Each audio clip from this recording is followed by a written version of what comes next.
بسم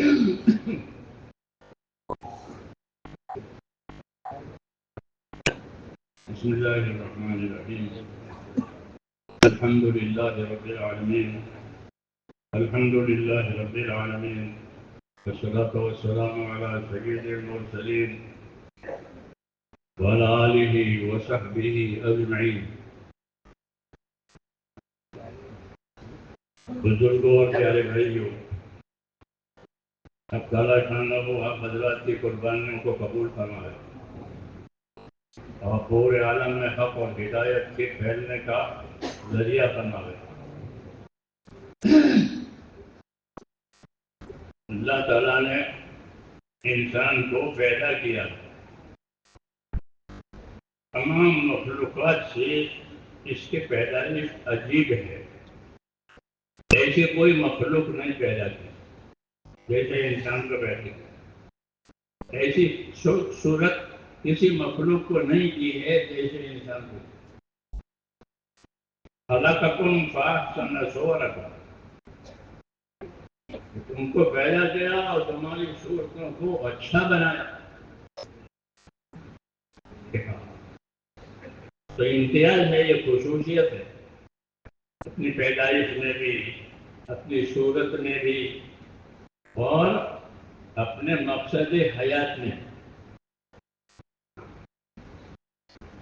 اس کی زندگی کا مقصد ہے کہ اسی زندگی کا کیا مقصد ہے؟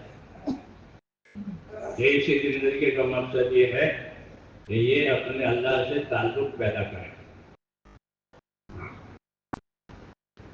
یہ اپنے اللہ سے تعلق پیدا کرے، یہ اسی زندگی کا مقصد ہے، اس کو اسی لیے پیدا کیا ہے۔ یہ مجھے پہچان ہے، وما خلقت الجن والانس الا ليعبدون الا ليعرفون، یہ مجھے پہچان ہے۔ اور پہچان کر کیا کرے؟ کہ پہچان کر کے میرا حق ادا کرے۔ تو حضور صلی اللہ علیہ وسلم نے معاذ بن جبل سے پوچھا کہ معاذ، آپ کو معلوم ہے اللہ کا کیا حق ہے؟ تو اللہ کہے میرا حق ادا کرے، میرا حق ادا کرے۔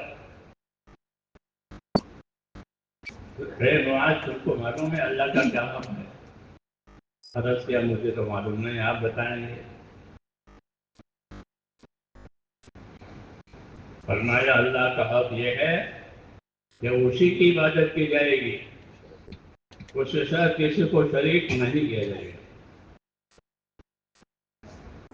یہ اللہ کا حق بتایا۔ اور اس دنیا کو اللہ تعالیٰ نے اسی لیے پیدا کیا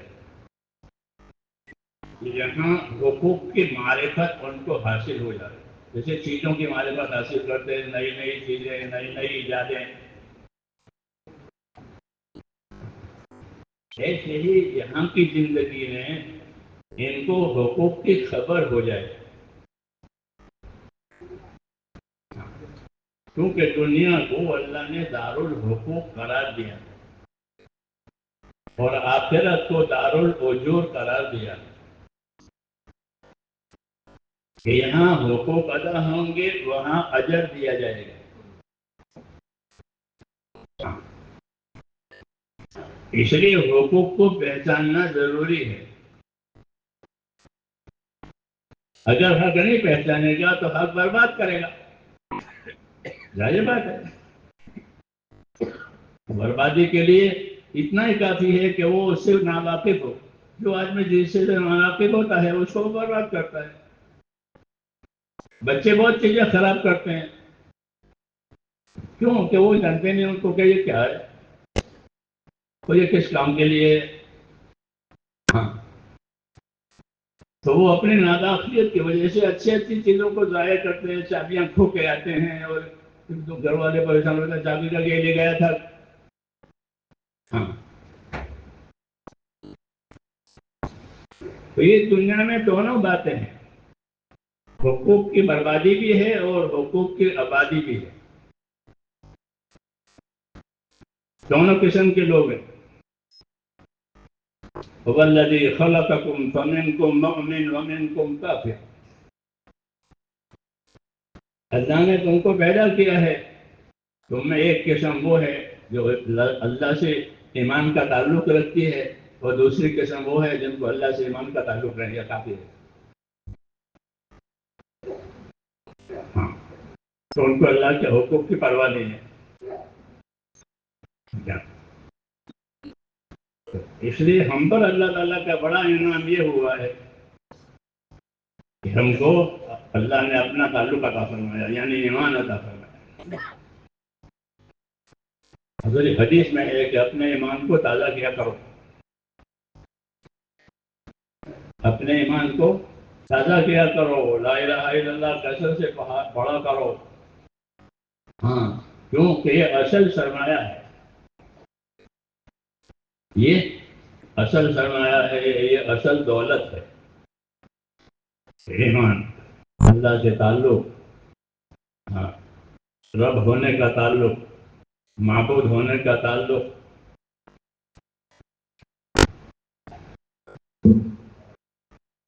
رب ہونے کا تعلق اور معبود ہونے کا تعلق. رب ہونے کا تعلق ہونے کی وجہ سے تربیت کے سارے اسباب اللہ پیدا کر دیتا ہے اپنی مخلوق کی تربیت کے لیے، ان کو پالنے کے لیے، ان کے پرورش کے لیے اسباب سارے وہ خود پیدا کرتا ہے.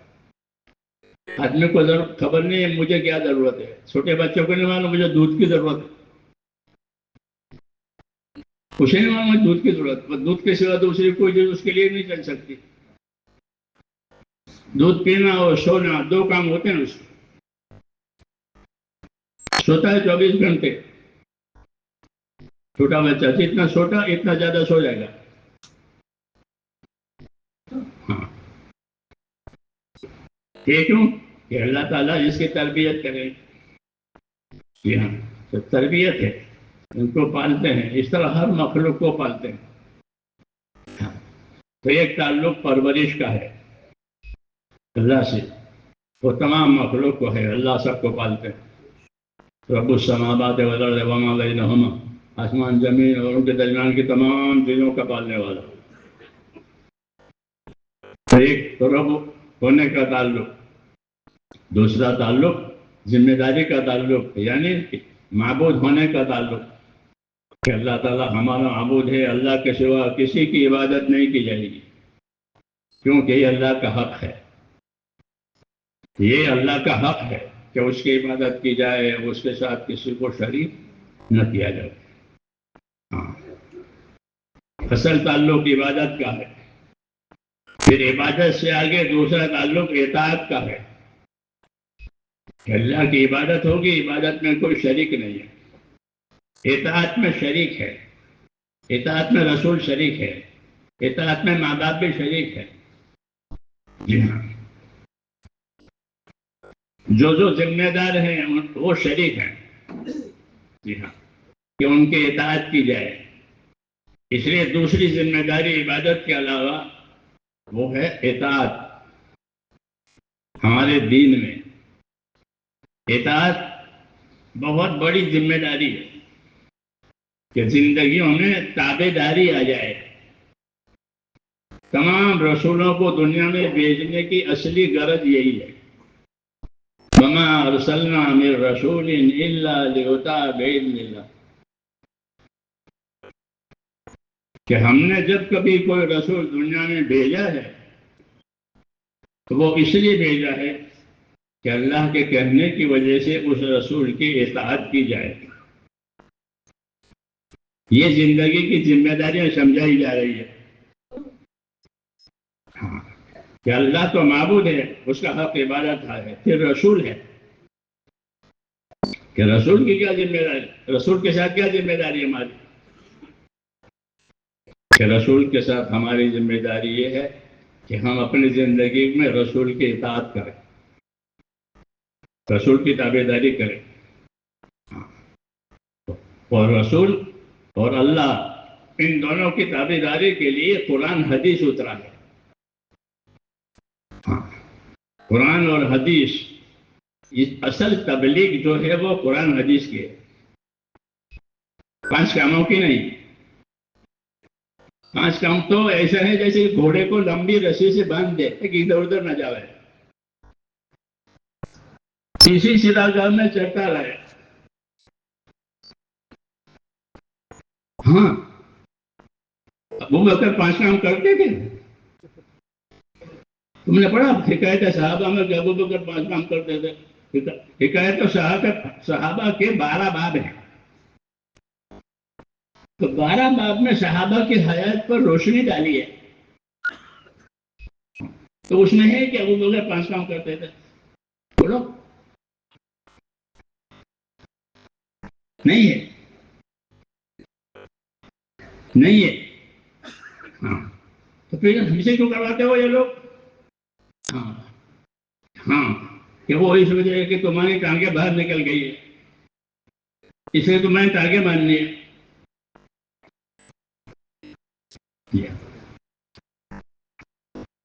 سمجھنا ہی نہیں؟ ہاں، تمہیں ٹانگیں باندھنی ہے۔ ہم لوگ دیہاتی ہیں، ہمارے جانور ہوتے ہیں، کوئی جانور زیادہ شریر ہوتا ہے تو اس کے 2 ٹانگوں کو ایک رسے سے باندھتے ہیں مختلف، تاکہ وہ زیادہ بھاگے نہیں۔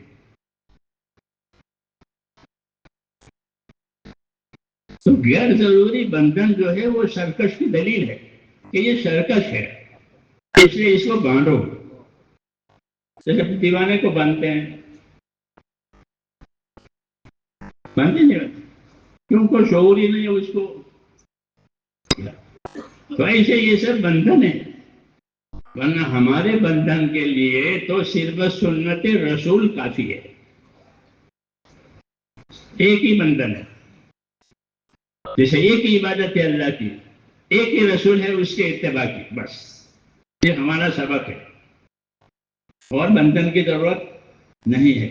جی ہاں، لیکن چونکہ ہمارا ایسے ہو گیا ہے اس لیے یہ بندھن ہے، تو وہ بندھن ہے اصل صحیح رخ پر لانے کے لیے، اصل نہیں ہے کہ اس کے ذریعے سے یہ صحیح رخ پر آ جائے۔ تو ہماری زندگی میں میرے دوستو 2 ذمہ داریاں ہیں۔ ایک ذمہ داری یہ ہے مسلمان ہونے کی وجہ سے کہ ہر مسلمان اپنے دین کا مددگار بنے۔ کیا بنے؟ اپنے دین کا مددگار بنے، یہ ہر مسلمان پر ہے، حکم ہے اس کا، یا ایھا الذین آمنوا کونوا انصار اللہ، اے ایمان والو اللہ کے دین کے مددگار رہو۔ تو ایک ذمہ داری ہماری ہے کہ ہم اپنے دین کے مددگار بنیں۔ دین کی مدد کیا؟ دین تو اللہ نے پورا اتارا ہے، اور اللہ اس کی حفاظت بھی کرے گا، اپنے دین کی مدد کس چیز کی ہے؟ کہ مدد اس چیز کی ہے کہ اپنے دین کے ساتھ ایسی محنتیں کرو کہ لوگوں کی صلاحیتیں دین پر آوے، لوگوں کی صلاحیتیں دین پر آوے۔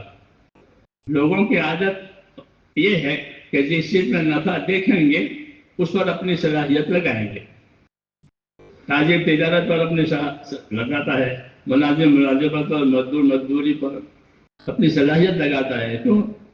اس کو نفع نظر آتا ہے، تو جس چیز میں نفع نظر آئے گا اس پر آدمی اپنی صلاحیت لگائے گا، یہ قاعدہ ہے۔ اس لیے گویا وہ اپنی صلاحیت سے نفع کمانا چاہتا ہے کہ میری صلاحیت سے میں نفع کماؤں۔ حدیث شریف میں ہے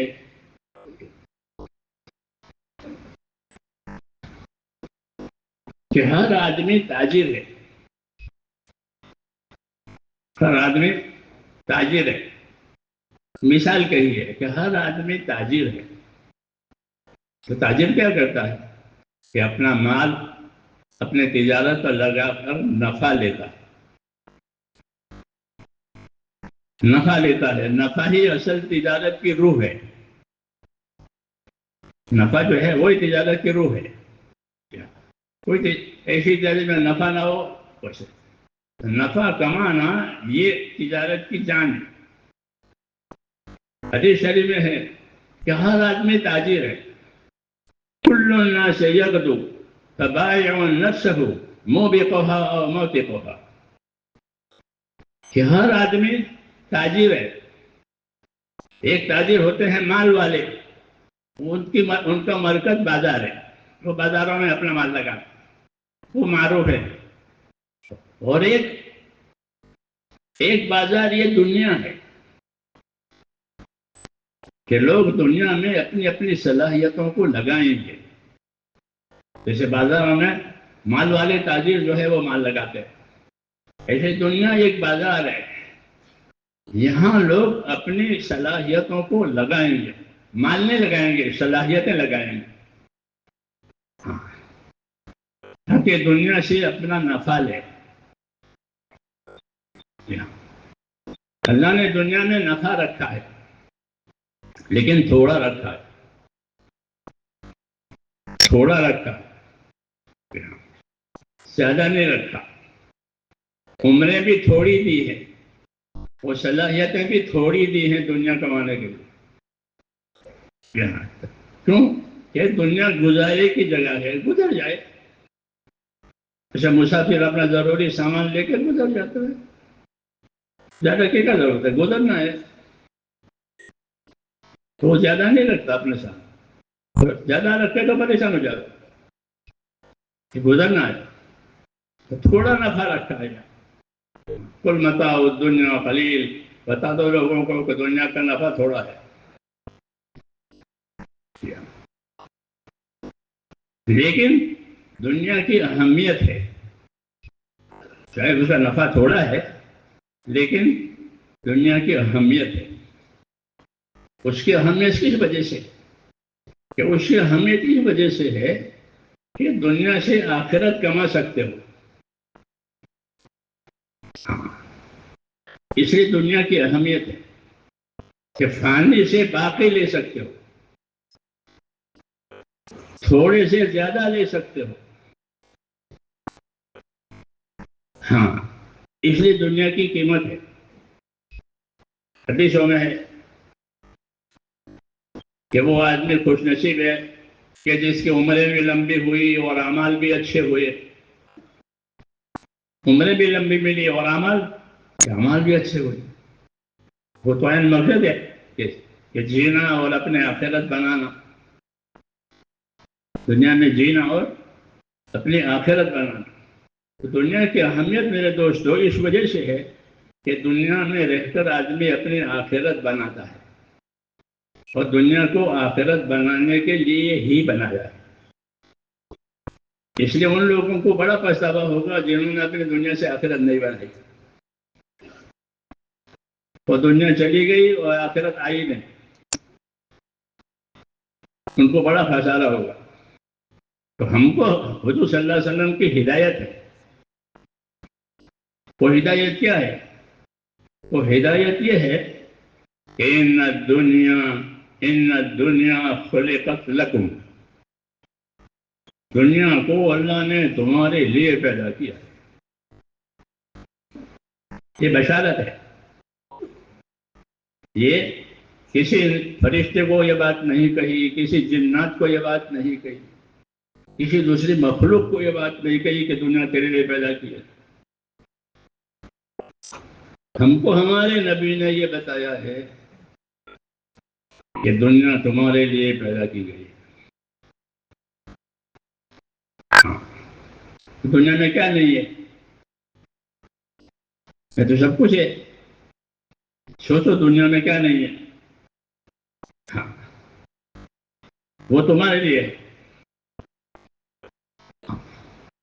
لیکن تم کو آخرت کے لیے پیدا کیا ہے.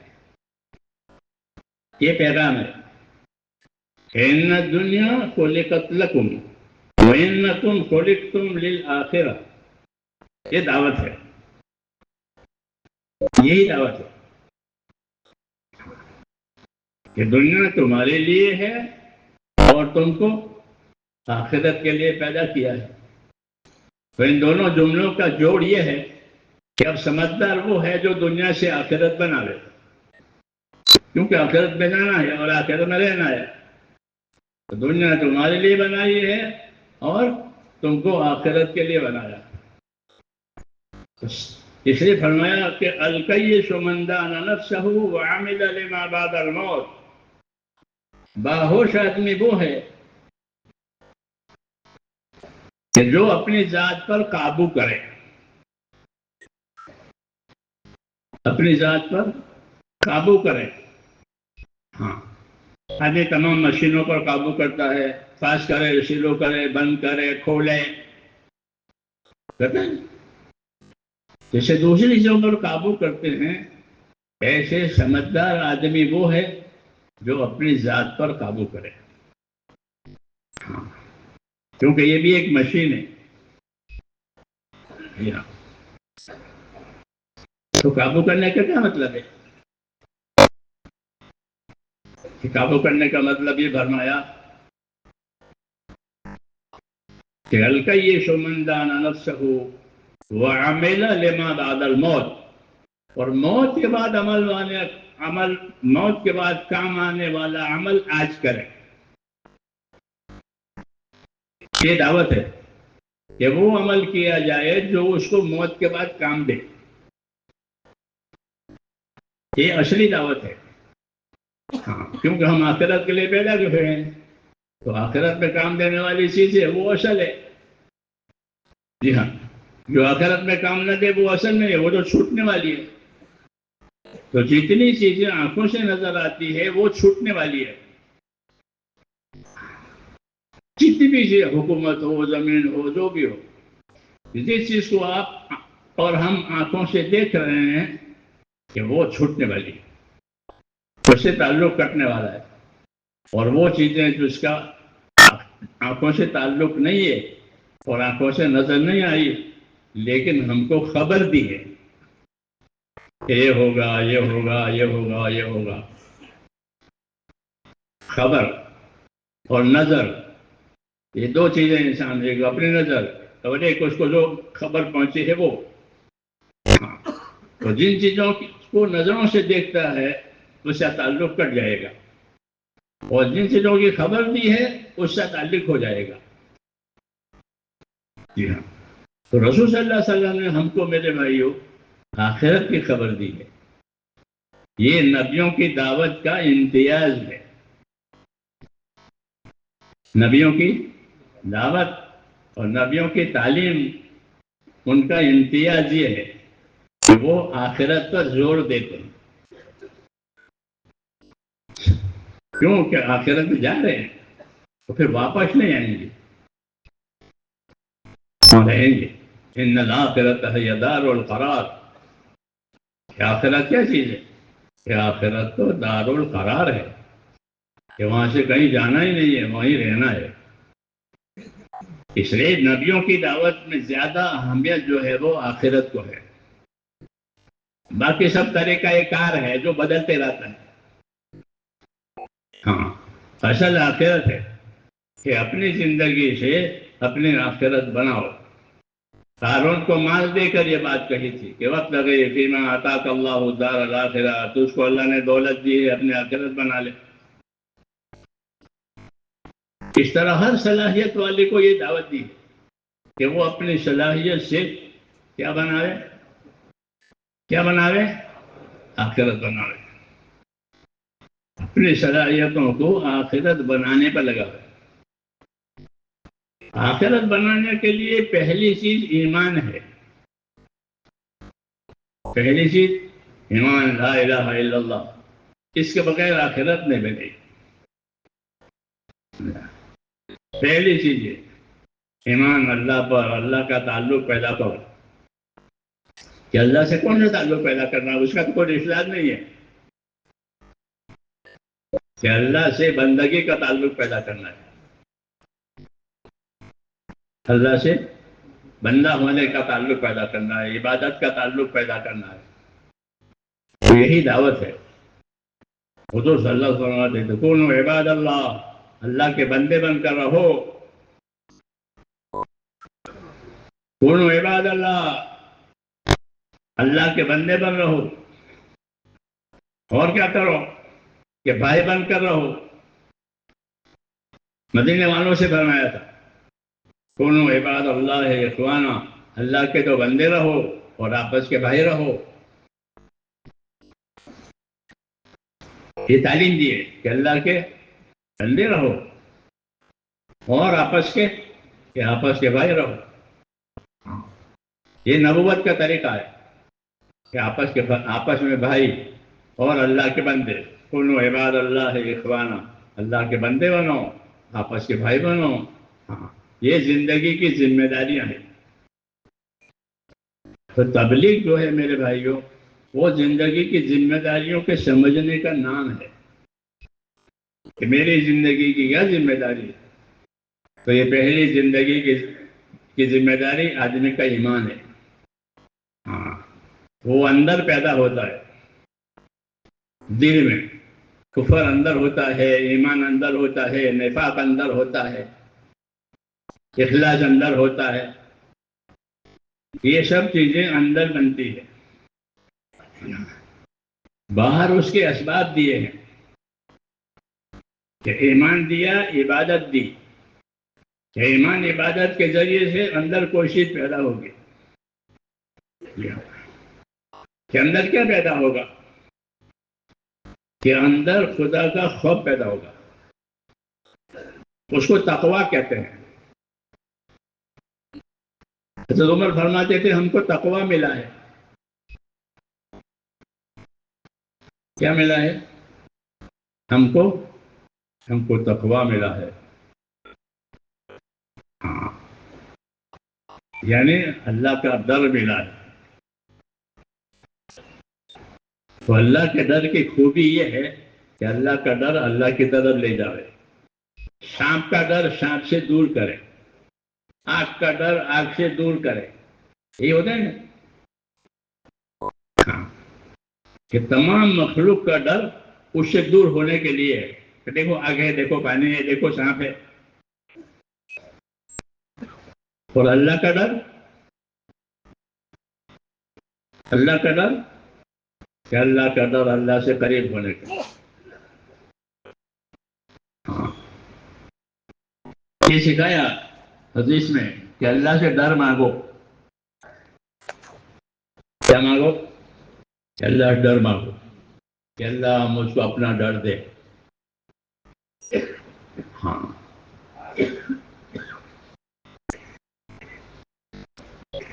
ڈر کی کیا خاصیت ہے؟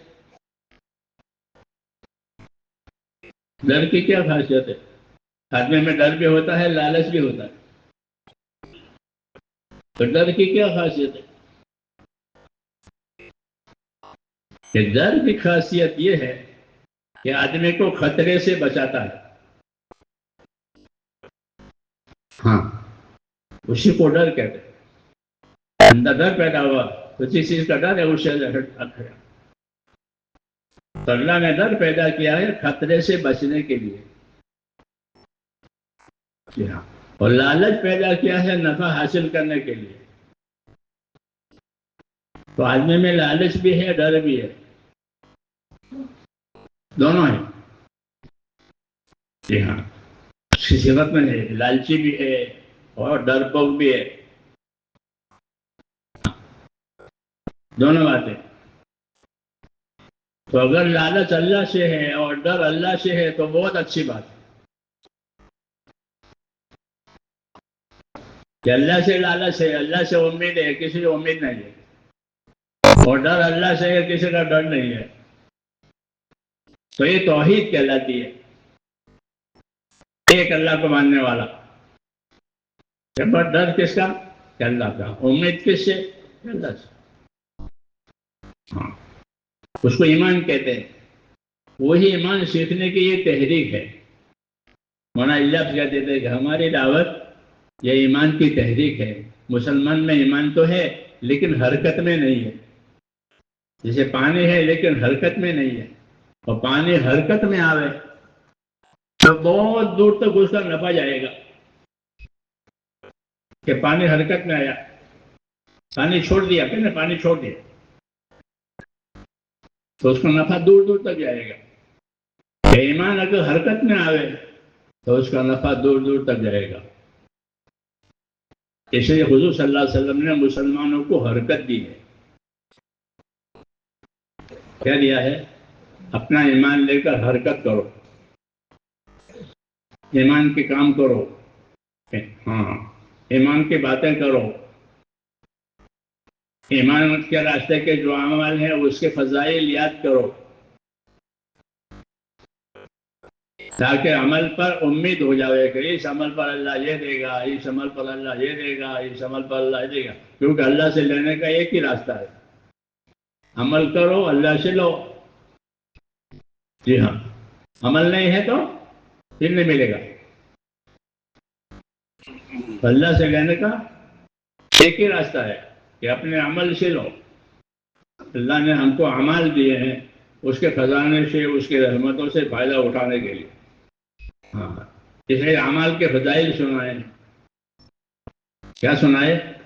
اعمال کے فضائل سنائے کہ تم یہ عمل کرو گے تو اللہ تعالیٰ تمہیں یہ دے گا. اور یہی اصلی دعوت ہے کہ ایک ایک مسلمان کو یہ معلوم ہو جائے کہ میرے عمل پر مجھ کو اللہ یہ دینے والا ہے. اس سے مزدور کو معلوم ہے کہ میرے اس کام پر مجھ کو یہ مزدوری ملے گی. نوکر کو معلوم ہے کہ میری اس نوکری پر یہ تنخواہ ملے گی. اس طرح مسلمان کو یہ معلوم ہو جائے کہ میرے اس عمل پر مجھ کو اللہ یہ دے گا تو پھر وہ عمل میں کوشش کرے گا. اس لیے فضائل اعمال سناتے ہیں. کیا سناتے ہیں؟ فضائل اعمال سناتے ہیں. مسلمانوں کو اعمال کے فضائل سناؤ. ہاں، ایمان کی محنت اور فضائل کا علم، ان دونوں کا جوڑ ہے. کہ ایمان کی محنت میں حرکت دی اللہ سے تعلق پیدا کرنے کے لیے، اور پھر فضائل کا علم ملا. ہاں، فضائل کا علم ملا کہ فضائل کے علم میں یہ بات بتائی کہ تم کو اللہ یہ دیں گے، یہ دیں گے، یہ دیں گے. جابر بن عبداللہ رضی اللہ عنہ ایک مرتبہ اپنے قافلے کے ساتھ ایک پورا لشکر تھا، اللہ کے راستے میں جا رہا تھا. وہ سب سواریوں پر سوار تھے. انہوں نے دیکھا سب ساتھی سواریوں پر سوار ہے، کوئی پیدل نہیں چلتا. تو انہوں نے پیدل چلنے کی فضیلت سنائی حدیث سے کہ جو قدم غبار آلود ہوں گے اللہ کے راستے میں تو ان کو جہنم کا دھواں بھی نہیں پہنچے گا. آگ کی بات تو الگ رہی. یہ حدیث سنائی تو سارے ساتھی اپنی سواریوں سے نیچے کودے.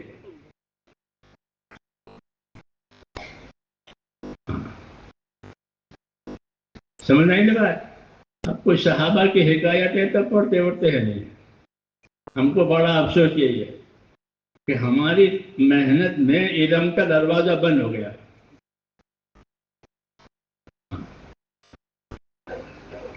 علم و ذکر کا دروازہ موجودہ تبلیغ میں بند ہے. جی ہاں، سچی بات ہے، میں بھی اس میں ہوں کہ علم و ذکر کا جو نمبر ہے اس کا دروازہ بند ہے.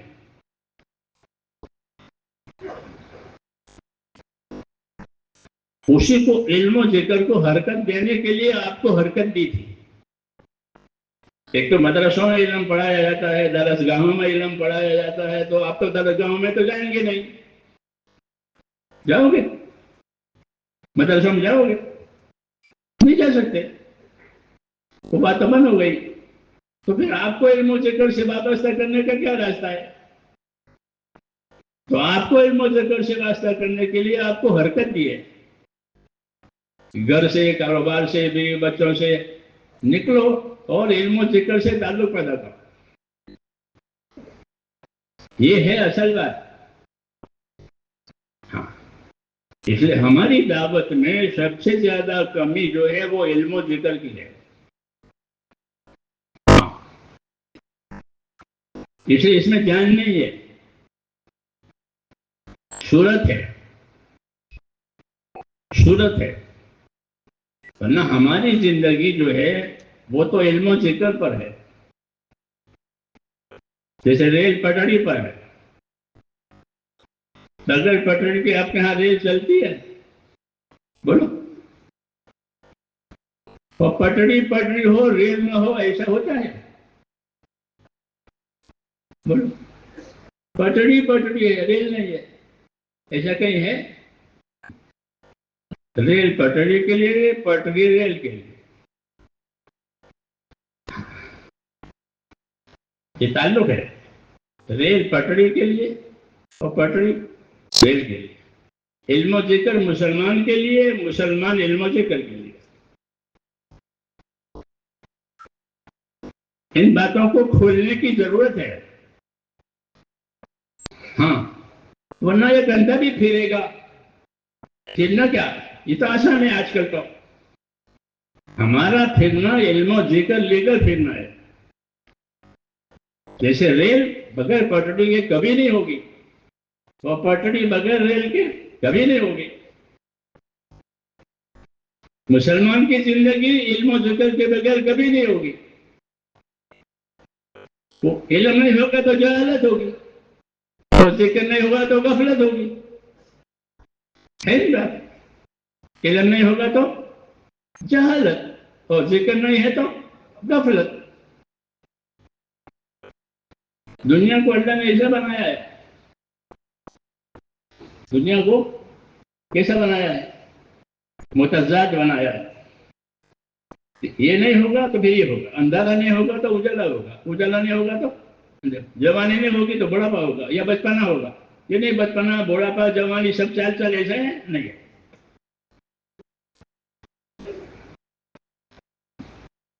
اس لیے کہا کہ تم اس کو سمجھو کہ اگر علم و ذکر نہیں ہوگا تو جہالت غفلت ہوگی. جیسے روشنی نہیں ہوگی نا اندھیرا ہوگا. تو ہم کو میرے بھائی جو حرکت دی تھی نبی صلی اللہ علیہ وسلم نے، وہ اس کے لیے دی کہ ہمارے ایمان میں، ہمارے عبادت میں، ہماری معاشرت میں، ہمارے چلنے پھرنے میں علم و ذکر ہوگا. کیا ہوگا؟ ہاں، علم و ذکر ہوگا. اس سے بدن کے ہر حصے میں روح ہوتی ہے.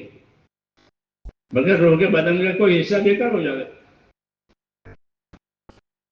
تو ایسے ہی کہ ان کی زندگی علم و ذکر کے ساتھ ہے.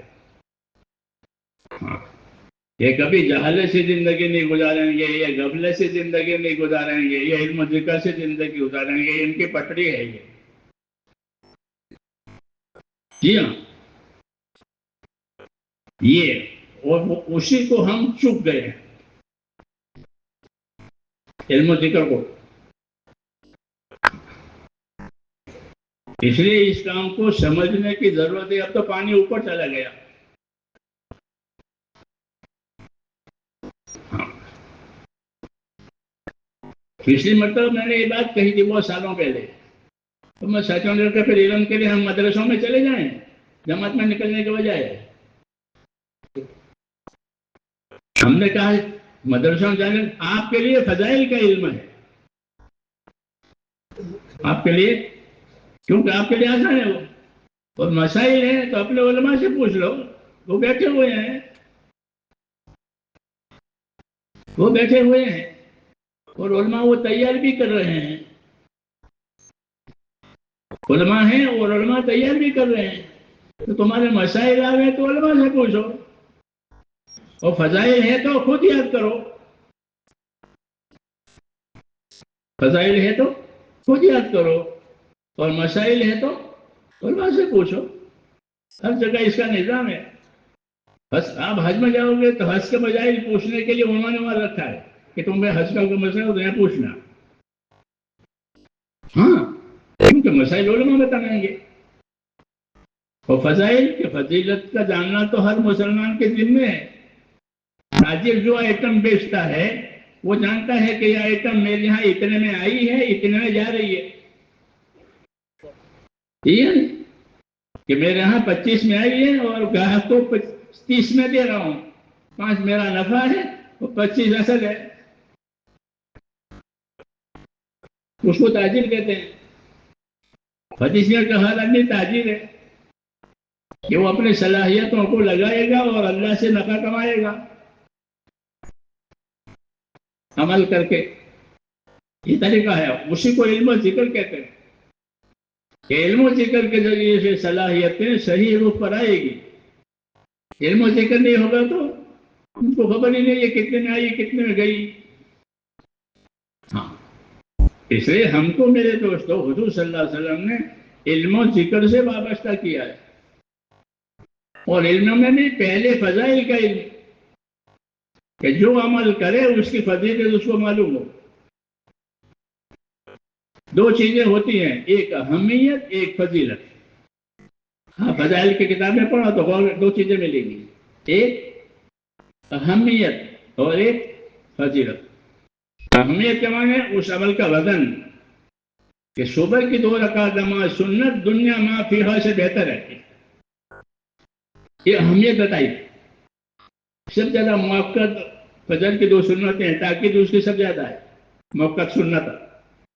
یہ مثال دے رہا ہوں کہ اس کی اہمیت بتائیے کہ فجر کی 2 رکعت نماز سنت دنیا ما فیہا سے بہتر ہے. ابو ہریرہ سے پوچھو تو ابو ہریرہ یہ جواب دیں گے. یہ مثال اہمیت تھی کہ حضور اس کو سفر میں بھی نہیں چھوڑتے تھے. فجر کے 2 سنت کہ دنیا ما فیہا سے بہتر ہے. پھر اس کے بعد فجر کے 2 فرض جو ہے، فجر کے 2 رکعت نماز تھا، اس میں کیا ملے گا؟ اس کی اہمیت بتائی، اس کی فضیلت بتائی کہ فجر کی نماز جس نے پڑھی وہ اللہ کے امان میں آ گیا. جس نے فجر پڑھی وہ خدا کی حفاظت میں آ گیا. اب اللہ اس کی حفاظت کرے گا. من صلی صلاۃ الصبح فہو فی ذمۃ اللہ، کہ جس نے فجر پڑھی تو وہ خدا کی حفاظت میں آ گیا. اب اس کو کوئی ستائے گا مارے گا تو اللہ پوچھے گا کہ میں تو اس کا ضامن تھا، تو نے اس کو چھوڑا. یہ مثال فضائل کی، سمجھے نہیں؟ ہاں، تو علم و ذکر سے یہ چیز ہے. ہاں، اسی سے اس کام کی روشنی ہے. ورنہ خالی پھرنا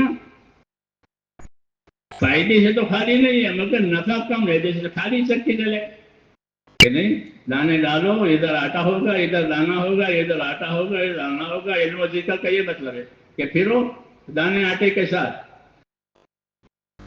یہ چکی پھرتی ہے دانے آٹے کے ساتھ یا خالی چلتی ہے؟ بولو. ہاں، تو ہمارا پھرنا علم و ذکر کے ساتھ ہے اصل.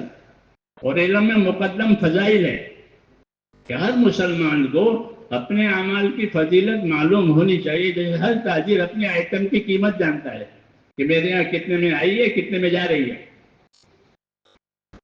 اس کو تاجر کہتے ہیں. ہاں، ہر آدمی تاجر ہے اپنی صلاحیتوں کا. اس لیے ہماری زندگی میرے دوستوں جو ہے وہ علم و ذکر کے ساتھ ہے، تاکہ ہم اپنے عمل کو برباد نہ کریں. جس کو اپنے عمل کی فضیلت نہیں معلوم ہوگی وہ اپنے عمل برباد کرے گا جہالت کی وجہ سے. اسے ہمارے ہاں اس کی اہمیت ہے کہ فضیلت جانو اور دوسروں کو فضیلت بتاؤ. ہم لوگ جب شروع بمبئی جاتے تھے تو پرانے لوگ ہوتے تھے، وہ کھڑاؤں کہتے تھے، کھڑاؤں، لکڑی کی کھڑاؤں. وہ ہم کو کہیں کہ فضائل یاد رکھو، اسے فائدہ اٹھاؤ. کیسے فائدہ اٹھائیں؟ کہ ایک تو فضائل کی کتابیں پڑھو ہلکے بنا کر کے، گھروں میں مسجدوں میں سفروں میں ہلکے بنا کر فضائل پڑھو. دوسرا، اکیلے پڑھو، مطالعہ کرو. جیسے آپ لوگ وہ بلا ہے نہیں ایک کو مطالعہ کر رہا آدمی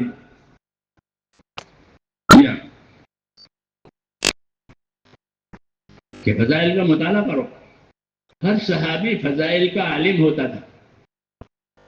مسائل کے عالم تو چند ہوتے تھے جن کو فتویٰ دینے کا اختیار دیا جاتا تھا. ابو بکر، عمر، عثمان، ان کو یہ مفتی بھی تھے، اور دوسرے لوگ فتویٰ نہیں دیتے تھے، یہ لوگ فتویٰ دیتے تھے. لیکن فضائل سب کو پڑھو. کیونکہ یہ آسان ہے، یہ میری چیز ہے، اس کی یہ قیمت ہے، اس کا یہ نفع ہے، یہ میرا عمل ہے. یہ تاجر بیر بیچتا ہو تو وہ بھی جانتا ہے یہ میرے بیر ہے، میرے یہاں اتنے میں آئے ہیں، اتنے میں جا رہے ہیں. ایسے ہیں ویسے. اس سے میرے بھائیوں، فضائل کا علم نہ جاننے کی وجہ سے بہت سے اعمال چھوٹ گئے ہیں. ہاں، اس لیے ہمارا کام صرف حرکت کرنے کا نہیں ہے. ہمارے حضرت فرماتے ہیں حرکت کا 6واں نمبر ہے، باقی 5 غائب ہے. حرکت کا نمبر وہ تو 6واں نمبر ہے. نفر، سفر، نکلو، تو 5 کہاں گئے؟ تو 5 کی کھوٹ ہے، ایک آمد ہے بس. اس لیے ہمارا کام میرے دوستو فضائل پر ہے. فضائل سے امت کو کھڑا کرو. جی ہاں، فضائل پر جب امت کھڑی ہوگی تو ان کے اندر عمل کے کمالات پیدا ہوں گے. تکبیر تحریمہ اتنے سالوں سے نہیں گئی ہے. کیوں؟ تو تکبیر تحریمہ کی فضیلت معلوم ہے کہ اتنے سالوں سے ہماری تکبیر تحریمہ نہیں گئی ہے، اتنے سالوں سے میری جماعت نہیں چھوٹی ہے. سعید ابن حسین کہتے ہیں 20 سال ہو گئے، میں کبھی ایسا نہیں ہوا کہ اذان سے پہلے مسجد میں نہ آیا ہوں. کہ تاریخ بنتی ہے، تاریخ بنتی ہے عمل کی وجہ سے. ہاں، اس لیے زندگیوں کو عمل پر لانا ہے، حرکت پر گزارا نہیں کرنا ہے کہ ہم حرکت کرتے ہیں آتے ہیں جاتے ہیں. وہ حرکت علم و ذکر والی ہے. یہ دعوت ہے کہ ہماری حرکت علم و ذکر والی ہوگی تو اس میں حقوق کی ادائیگی بھی ہوگی اور فضائل کی کمائی بھی ہوگی. اور اسی خبر نہیں ہے تو دوسروں کے حقوق کی پرواہ نہیں، ایسا نہیں ہے. بلکہ دونوں باتیں ہیں، دوسروں کے حقوق کی بھی رعایت ہوگی اور اپنے عمل کے فضائل کی کمائی بھی ہوگی. اسے وہ کہتے تھے کہ فضائل کو اکیلے اکیلے بھی پڑھو اور امت میں بھی پھیلاؤ، اور دعوت دینے جاؤ تو فضائل سے دعوت دو. کیسے دعوت دو؟ کہ فضائل سے دعوت دو. کہ بھئی تو مسجد میں چلے گا تو ایک قدم پر ایک نیکی لکھی جائے گی، ایک خطا معاف ہوگی، ایک درجہ بلند ہوگا. تو مسجد میں جائے گا تو اللہ کا مہمان ہوگا. یہ مثال کہ مسجد میں جانے والا اللہ کا مہمان ہے. جی ہاں، اللہ اسے مہمانی کریں گے جب وہ اللہ کے پاس جائے گا. جی ہاں، سمجھ نہیں رہا. اس لیے ابن مسعود یہ فرماتے تھے، مہمانی کی بات پر بات یاد آ رہی. ابن مسعود یہ کہتے تھے کہ جو آدمی اللہ تعالیٰ سے ایمان کی حالت میں ملاقات کرنا چاہتا ہو، ظاہر بات ہے کہ سبھی کہیں گے کہ اللہ سے ایمان کی حالت میں ملے. کون کم وقت ہوگا جو کفر کی حالت میں اللہ سے ملے؟ نعوذ باللہ. کہ جو آدمی اللہ تعالیٰ سے ایمان کی حالت میں ملنا پسند کر رہا ہو تو اس کو کیا کرنا چاہیے؟ تو فرمایا وہ نماز مسجد میں آ کے پڑھے.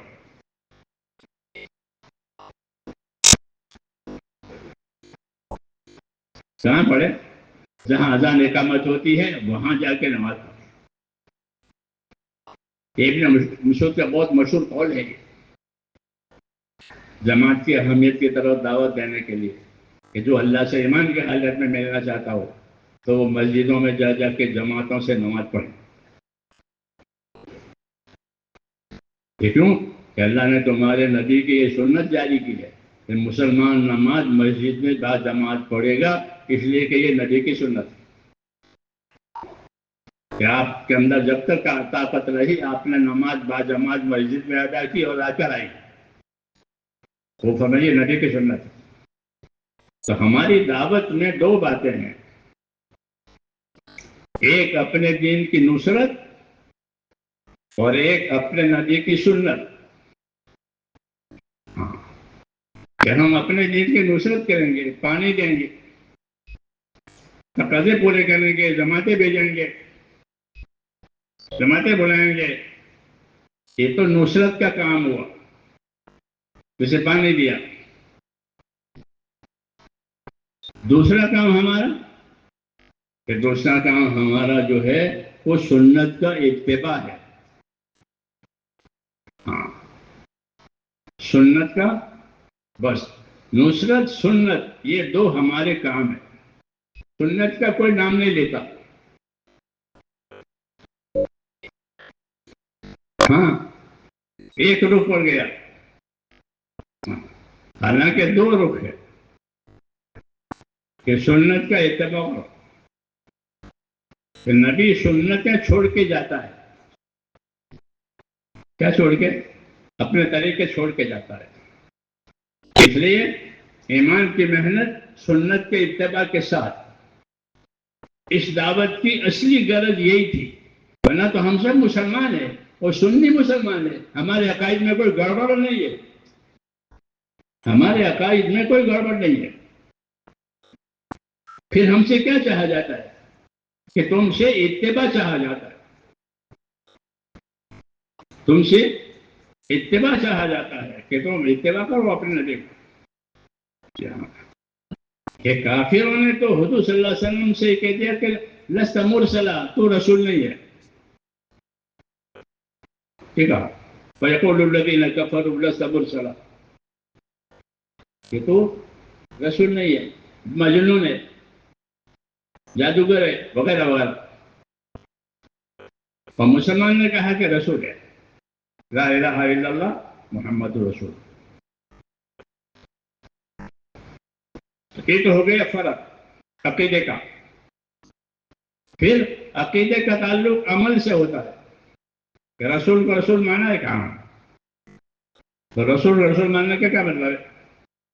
کہ رسول کا رسول ماننے کا مطلب یہ ہے کہ اللہ کا نبی ہے، سچا رسول ہے، جو باتیں لے کر آیا ہے وہ ہمارے لیے ہے، وہ سب سچی ہے، اور ہم ان کے پیروی کریں گے. کیا کریں گے؟ ہم ان کی، اپنے رسول کی پیروی کریں گے. یعنی اپنے رسول کی سنتوں کی پیروی کریں گے. نصرت اجتماعی ہوگی اور سنت کی پیروی انفرادی ہوگی. نصرت اجتماعی، رسول کی سنت کی پیروی انفرادی. وہ الگ الگ اپنے اپنی صلاحیت، اپنے اپنے ہاتھ کے حساب سے. یہ دو کام ہیں. ہاں، کہ رسول کے سنتیں پیروی کرو. رسول نے سنتیں کیسی پڑھی ہے؟ فجر کی سنتیں کیسی پڑھی تھی؟ کہ فجر کی سنتیں ہلکی پڑھی. قل یا ایھا الکافرون قل ھو اللہ. زہر کی سنتیں کیسی پڑھی؟ کہ لمبی پڑھی. یہ معلوم ہے آپ کو؟ نہیں معلوم ہے. حضور صلی اللہ علیہ وسلم نے زہر کی 4 سنتیں کیسی پڑھی؟ لمبی پڑھی. ہمارے حضرت شیخ ایک پارا پڑھتے تھے زہر کی 4 سنتوں میں رمضان میں، اذان کے ساتھ لیے گانا. تو وہاں آدھا گھنٹہ ہوتا ہے اذان اقامت میں، تو وہ آدھے گھنٹے میں 4 سنتوں میں ایک پارا پڑھتے تھے. کیونکہ 4 سنتوں کو لمبا پڑھنا سنت ہے. یہ سنت فجر کی سنت کو قل یا ایھا الکافرون قل ھو اللہ کافی ہے. زہر کی سنتوں کو لمبا، اس کو سنت کہتے ہیں. سمجھ نہیں نا بات؟ ہاں، وہ ہے اصل کہ زندگی میں سنتیں آئی کہ ہاں یہ رسول کے تابع دار ہیں. فوجی آدمی اپنی فوجی قانون کا پابند ہوتا ہے نہیں ہوتا؟ ہماری فوج میں یہ قانون ہے، یہ قانون ہے، یہ قانون ہے. ہاں، تو ہم مسلمان، کہ مسلمان اپنے رسول کی سنت کے تابع ہوتا ہے. زہر کی لمبی پڑھتے تھے، فجر کی ہلکی پڑھتے تھے، اور عصر کی 4 سنتوں کی ترغیب دیتے تھے. وہ موقعہ نہیں ہے تو حضور اس کی ترغیب دیتے تھے اور فرماتے تھے کہ رحم اللہ عمران صلی قبل العصر 4. اللہ اس بندے پر رحم کرے جو عصر سے پہلے 4 سنت پڑھے. تو عصر سے پہلے 4 سنت کی تاکید تو نہیں کی، لیکن پڑھنے والے کو دعا دی. کیا دی؟ پڑھنے والے کو دعا دی. کہ جو اثر سے پہلے چاہے سنت پڑھے اللہ اس پر رحم کرے. تو رسول کی دعا لینے کے لیے کیا اثر کی سنت، یہ مثالیں ہیں سنتوں کی. ہاں یہی علم و ذکر ہے. ہاں تو پھر زندگی سنتوں والی، اتباع والی یہ ہوگی، اور یہی اس کام کا اصلی مقصد ہے. ورنہ ہم تو مسلمان ہیں اور صحیح مسلمان ہیں، ہمارے عقائد صحیح ہے، سب صحیح ہے. تو کسر کس کی ہے کہ اتباع کی. کسر اپنے نبی کے اتباع کی کسر ہے. اس کسر پورا کرنے کے لیے یہ محنت آئی کہ اپنی کسر پوری کرو اور اپنے آپ کو نبی کا اور ان کے سنتوں کا اتباع کرو. پھر آئے گی مدد کہ اللہ نبیوں کی مدد کرتا ہے اور ایمان والوں کی مدد کرتا ہے. بس تیسرا کوئی نہیں. اِنَّا لَنَنْصُرُ رُسُلَنَا وَالَّذِينَ آمَنُوا، کہ ہم مدد کریں گے اپنے رسولوں کی اللہ کہتے ہیں، اور مدد کریں گے کس کی؟ ایمان والوں کی. کیوں؟ ایمان والے رسول کے پیچھے ہوتے ہیں. مولانا یوسف صاحب فرماتے تھے کہ جنت میں تو پہلی قومیں بھی جائے گی، پہلی امتیں جنت میں نہیں جائے گی، لیکن ہم تو نبی کے ساتھ ہونا چاہتے ہیں. ہم اپنے نبی کے ساتھ جائیں. سب سے پہلے جنت کا دروازہ آپ کھلوائیں گے. جنت بند ہے، جنت بند ہے، اس میں کوئی نہیں ہے. روح غلمان اور حوریں ہیں، بس کوئی بند ہے. سب سے پہلے آپ کھلوائیں گے. فرماتے تھے کہ ہم اپنے نبی کے ساتھ ہونا چاہتے ہیں. جنت میں تو پہلی قومیں بھی جائے گی ان کے نبیوں کے ساتھ، ہم اپنے نبی کے ساتھ جائیں. یہ ہے یہ کام کہ نبی کے ساتھ رہنا، نبی کے سنت پہ، اور جنت میں بھی نبی کے ساتھ جانا. جیسے مہاجر انصار آپ کے ساتھ ہوں گے، مہاجرین اور انصار آپ کے ساتھ ہوں گے. ہاں ہم مہاجر انصار کے راستے پر ہیں. والذین اتبعوہم بإحسان تیسرے نمبر میں، کہ جنہوں نے احسان کے ساتھ ان کا اتباع کیا ہے، مہاجرین کا اور انصار کا، وہ ہیں ہم. اس لیے اس کام کو بہت سمجھ کر کرنے کی ضرورت ہے. ہاں یہ کام ہماری زندگیوں میں صحیح طریقے سے آئے. ہاں خالی گزارا نہیں کر لینا ایک آدھ کام پر، بلکہ اس کو سیکھنا ہے، سمجھنا ہے، پوچھنا ہے، اس کو مذاکروں میں لانا ہے. ہاں جی ہاں. اگر یہ نہیں ہے تو پھر طریقہ یہ کار ہے. ہر کام کا طریقہ ہوتا ہے، کھیتی کرنے کا طریقہ ہوتا ہے، تجارت کرنے کا طریقہ ہوتا ہے، وہ تو طریقہ ایک کار ہے، وہ بدلتا رہتا ہے. لیکن جو مقصد کار ہے وہ نہیں بدلتا. تو مقصد کار جو ہے وہ اتباع ہے، اس میں تبدیلی نہیں آئے گی. ہاں جیسا کہا ہے ویسا کہو، جیسا کیا ہے ویسا کرو. کہ لا پر انگلی اٹھائی ہے تو اللہ پر کرو، ایسا کرتے ہیں. لا الہ الا اللہ یہ اتباع کی مثال ہے کہ نبی کے ساتھ اتباع ہے، اللہ کے ساتھ عبادت ہے. عبادت کسی کی نہیں ہوگی سوائے اللہ کے ہوگی. اتباع کسی کا نہیں ہوگا، نبی کا ہوگا. یہ کام ہے. ہاں باقی تو نقل و حرکت ہے، وہ طریقہ کار ہے، وہ بدلتا بھی ہے، کم زیادہ بھی ہوتا ہے. ہاں یہ اصل ہے. اللہ کرے ہماری زندگی میں آئے، ہم اس کو سیکھیں، پوچھیں کہ صبح سے لے کر شام تک کتنی سنتوں پر عمل کیا ہے. تب دیکھیں ہر آدمی جیسے صبح سے اللہ کتنا کمایا. انفرادی طور پر بازار میں ہر آدمی دیکھتا ہے کہ صبح سے اندر میں نے کتنا کمایا. یہ نہیں کہ بازار میں سب لوگ کما رہے ہیں تو گزارا کرے گا نا، میں نے کتنا کمایا. تو اپنی انفرادی زندگی کو دیکھنا ضروری ہے کہ میں نے اس محنت سے کتنا فائدہ اٹھایا. یوں تو سب پڑھتا رہے گا، اللہ بھی کھولے گا، مجمع کی برکت ہے. لیکن ذاتی طور پر دیکھیں کہ میری زندگی میں کتنی سنتیں آئی، ہاں کتنے فرائض ادا ہوئے، کتنے فرائض ابھی باقی ہے، کتنی قضا نمازیں باقی ہے، کتنے زکاتیں باقی ہے. ہاں یہ اپنی ذاتی زندگی میں دیکھنا، استقامت پیدا کرنا. ذاتی زندگی میں استقامت پیدا کرنا، اجتماعی زندگی میں نصرت بنانا، یہ دو کام ہے کہ اپنی ذاتی زندگی میں استقامت پیدا کرو اور اجتماعی زندگی میں نصرت کرنے والے بنو، کہ دین کی مدد کرو جہاں بھی تقاضا ہو. جی ہاں. اور ذاتی زندگی میں استقامت پیدا کرو کہ یہ سنت ہے، یہ فرض ہے، یہ واجب ہے، یہ حرام ہے، یہ میرے لیے ہے، یہ سب میرے لیے ہے. اس کو استقامت کہتے ہیں. حکم ہے کہ جو حکم ملا ہے اس کے پابند بنو اور اپنے دین کے مددگار بنو. کریں گے انشاءاللہ. سبحانک اللہم